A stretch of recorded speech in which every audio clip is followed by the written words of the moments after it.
Today I'm gonna play Tears of the Kingdom to bake a cake from scratch as fast as I can. Because if you're watching this video the day it goes live, Monday, May 19th, then yesterday was my birthday. And to celebrate, I'm gonna go off on a quest to get me some of that Zelda cake. No, not that cake. At least not right now. So starting from a new file, I gotta pick up all the ingredients to bake a cake and then bake the cake and eat it too. Time will start when I select yes on the overwrite save data menu and end once Link has finished eating the cake. I'm gonna be making a dark cake today because it looks the coolest and the yummiest. Is it the fastest cake you can make in the game? Maybe, I don't know, I didn't do any testing, but it's my birthday so I get to choose the cake, damn it. It is also a new recipe in Tears of the Kingdom, and the other new recipe, cheesecake, is likely far slower since you need to do a side quest for that one. Well, I'm hungry for some dessert, so the time will start now. And of course, it begins with the unskippable prologue, which we can just fast forward through. While that happens, I do want to clarify that I am not a Tears of the Kingdom speedrunner, nor am I anywhere close to an expert on the game, so I hope you didn't click on this thinking that you're gonna see some amazing sequence breaks or glitchy fast movement. If you did, well, I hope you enjoyed this little jaunt regardless. I'll also mention that another YouTuber, Time, already did a similar challenge to this one in Breath of the Wild. Their video was a bit different than mine, but credit where it's due. Anyway, you know how this intro goes. The ruins under the castle, the mummified Ganondorf, the corruption of Link's arm, and other non-cake related activities. Since it has nothing to do with cake, I'll just skip the Great Sky Island. This tutorial section isn't that relevant toward our cake baking adventure either. None of the ingredients are up here, but our progress forward is locked until we do all of this stuff. Just imagine this as the daily chores you need to do before you get to sit down and celebrate. I mean, even on your birthday, you gotta go to work, right? And it'll be worth it to find those ingredients and make that cake ourselves after a long day at the office. I mean the island. First step on this journey is to, of course, skip the pants. I tried my best to ignore stuff I didn't need, and I'm not gonna pick up the archaic legwear or any item of clothing actually. We don't need them for warmth, so this entire run will be done in what is basically Link's birthday suit, which is appropriate. After getting out of the Room of Awakening and traveling to the extremely bloomed out Temple of Time, we can't open the door, so it's off to the first 3 shrines. On the way to the Yukoa Shrine, I picked up some rush rooms to cook later for a speed boost. Then it's time to get the Ultra Hand power. While these powers won't be used much for a run like this, Ultra Hand is the most important once we get to the surface. As you can see, I kind of forgot how to control this power between my practice run and now, but I collected the first blessing in 18 minutes. The Anissa Shrine is next, and along the way, I cooked up some apples I'd collected just to have health restoring items for later, and also cooked my rush rooms to have some speed up dishes, one of which I ate right away. Kind of a waste since the next part was building something to get across the river, which means I'm standing fairly still, but whatever. I made me a boat and sailed it across the way to the second shrine. This is where I learned Fuse, which is entirely unhelpful for making a cake, as is the bow you pick up in here, but I needed it to complete the shrine.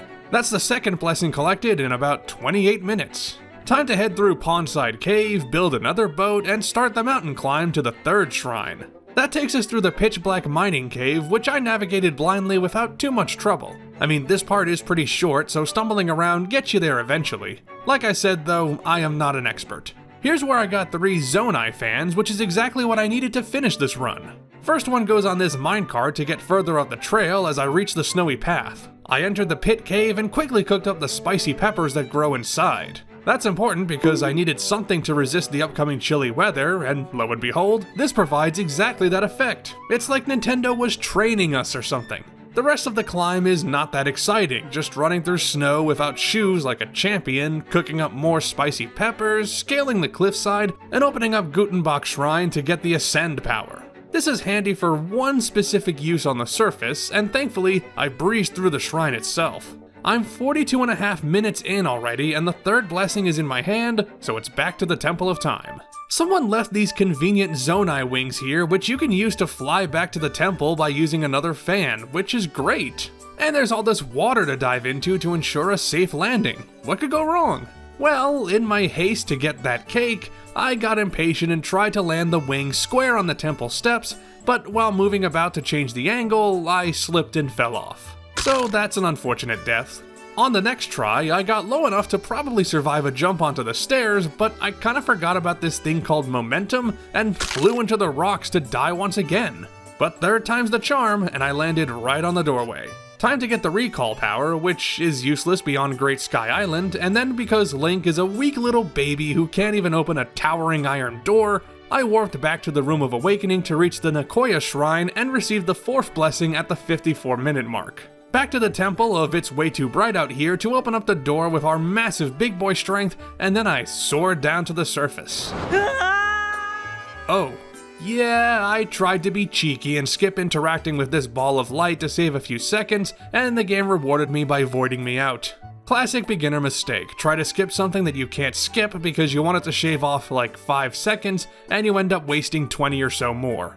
I sheepishly activated and skipped the cutscene, and now I can do the big dive down to the surface. I'm aiming for this body of water here, and with a bit of deceleration in the air, I landed in an excellent spot by the water's edge to officially enter Hyrule in 59 minutes. The reason why I wanted to land here is because there are vehicle materials right nearby, and luckily, I happen to have one more fan left to power a little cart. First though, this Bokoblin's gotta go. Now we can make a vehicle, which I am dubbing the Cake-Mobile. I thought I would save some time by only putting 3 wheels on the Cake-Mobile to make a tricycle-style vehicle, and while I think that is possible with the right design, it certainly isn't if you just awkwardly paste the 3rd wheel to the front of a wood plank like a dope. I tried 2 different configurations of this before I remembered that wheels need, axles to turn, so that wasted some time. In hindsight, this was a really dumb thing on my part, but the stress of recording and the ever-present timer ticking up understandably got in my head a bit. With 4 wheels attached though, the Cake-Mobile is ready to go. Right now, I'm around the middle of the map and I'm trying to get to Tabantha on the west side of Hyrule. The way there is mostly a straight line through a big field, so the Cake-Mobile should be a nice asset for at least part of the adventure.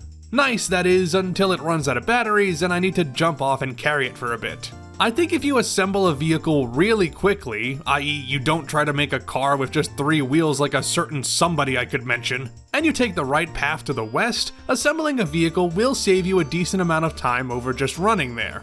That said, I drove into the Hyrule Castle Town ruins, which isn't ideal terrain for a little car like this, especially since I didn't have a steering stick to control the Cake-Mobile along the path. I'm sure that the Cake-Mobile didn't appreciate coming here, and I know that it didn't appreciate me accidentally destroying one of its wheels because it then launched me off and ran me over. I'm sorry, Cake-Mobile, and I gotta leave you behind now, because I drove to a castle wall that the vehicle obviously cannot scale, so I proceeded on foot.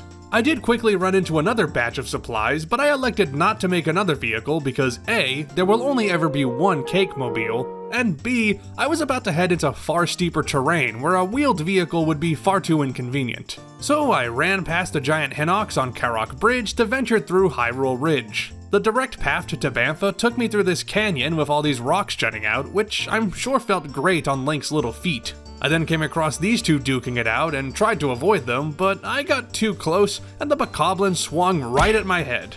Well, I know someone who's not invited to my birthday party. Now that I'm in the Ceres Scablands, it's finally time to start grabbing the things we need for the cake. The Dark Cake requires a Dark Clump, and there's 2 ways to get them. Buy one at a Bargainer statue, which would take far, far too long, or picking up one that's dropped from a Gloom spawn. Now, these enemies are very tough when you have such low health, so defeating them is kind of out of the question if we want to do this quickly, which of course we do. Luckily, Gloom spawns will conveniently drop Dark Clumps if you get far enough away from them or they can't reach you. There are 2 Gloom spawn locations in the Ceres Scablands, and whether or not one area is active seems to be random. So I stumbled around a bit to get these hands to show up, and eventually they did. The nice part about this area is that there are a ton of these mushroom-like platforms that I wanted to ascend to, and if I got onto one of them, the Gloom spawns couldn't attack me. But finding the right spot for Ascend to work while you're running away from the hands of Gloom is not the easiest thing in the world, to put it mildly. I died a few times because I kept getting grabbed and torn to shreds, but eventually I was able to rise up, and after hanging around my platform for a bit, the Gloom spawn went away and left a Dark Clump behind for the taking. Spending 10 minutes to get this thing was incredibly annoying, but I'm just glad you don't have to beat these enemies to get the reward. If I had to whittle their health down, that would not be worth it even for 50 cakes. Anyway, I kept running west until I reached the stable next to Tabantha Great Bridge. Across the bridge I go, and now that I'm in the Tabantha region, I needed to cut down some of the tall grass here in order to find the second ingredient, Tabantha Wheat. As you might have surmised if you know this game, I'm heading out to Rito Village to get our other 2 ingredients and bake the cake. There isn't that much to talk about on the journey there, so you know what that means. That's right, it's time for a montage.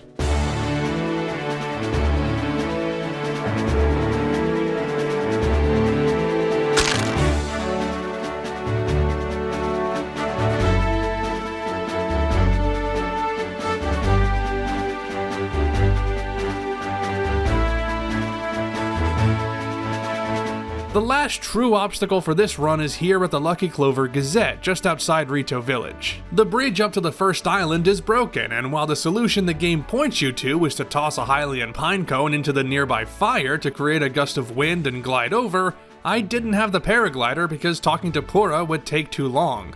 Thankfully, I can, borrow some of these logs here to make a big ol' bridge. There are 5 for the taking, which wouldn't clear the gap on its own, but I did have a few axes that I grabbed on Great Sky Island to fell some trees and get 2 more logs. If you had the time and enough axes, you could make a bridge that's 2 logs wide, yet I've already come so far and I can smell the delicious aroma of cake on the horizon, so I opted for the quickest but narrowest bridge possible.